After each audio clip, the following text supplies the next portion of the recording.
Today on Redneck Rescue, our situation is we had somebody pass the takeout on the river and they ended up down in the lake.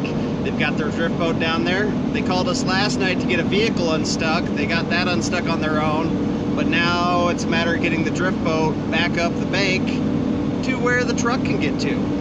Let's go check it out. So this is our scene. Last night our customer went to pull down here to try to get over there to where his boat is, but got stuck. We're not able to drive across this mud flat, so I'm going to have him row further down to the rocky bank in the far distance, and we're just going to pull it up that one. Yeah, I mean, it's at least like 5 feet deep right here. Nice. It looks like it's decently deep.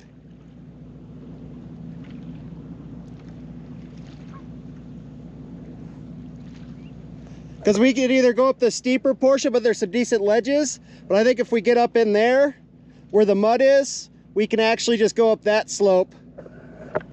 So we're going a little further in here. There's less rock benches. We'll just winch it right up this. So we got Miranda set up with the winch foot with one winch. Then we've got our secondary winch run off the jumper cables off that eyelet, so that we can pull one, hook up, pull the other, and pull that drift boat right on up. We were over there on that point. We came down to here because this is at least up one bank. There's no mud flats involved. We've got a rhino soft shackle through the nose of the boat. A few rhinos laid out with the 2 winches up top. Here we go.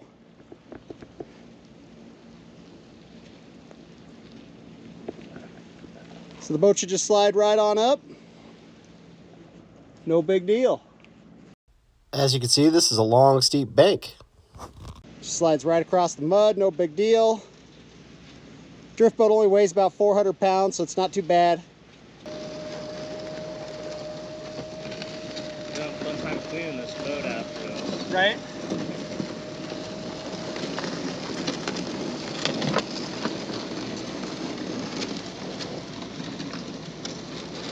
Plugs out so all this water drains on the way up. Okay. In a situation like this, we could easily hook it to the truck and just drive up the hill. But it's way more likely to do damage. Keep it slow and steady.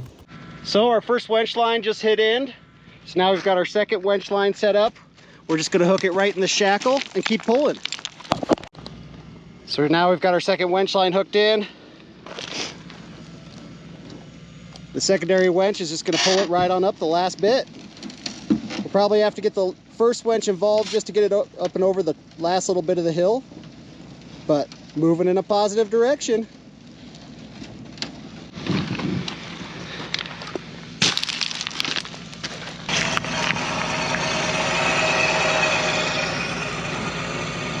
No big deal.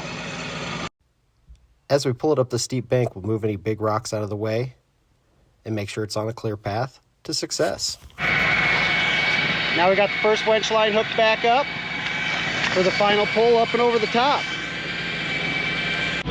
All right, we're all packed up. All the gear's out of the way.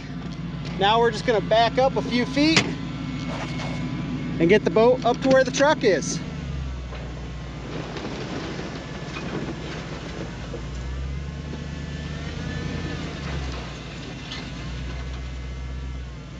And another successful mission. We got the boat up here on the flats where he can back his trailer right back to it, winch it up and on.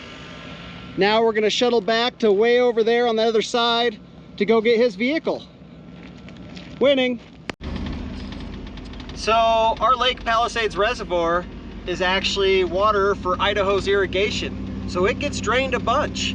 Sometimes it'll go from 100% all the way down to 15%. As you can see, these mud flats just run forever. And this is so flat that if you lose a foot of water, you'll lose hundreds of feet of land. And that's why we have so many vehicles that get stuck out here. If you enjoyed today's episode of Redneck Rescue, go ahead and hit that like and subscribe button. We got other rescues coming down the line. Have fun out there.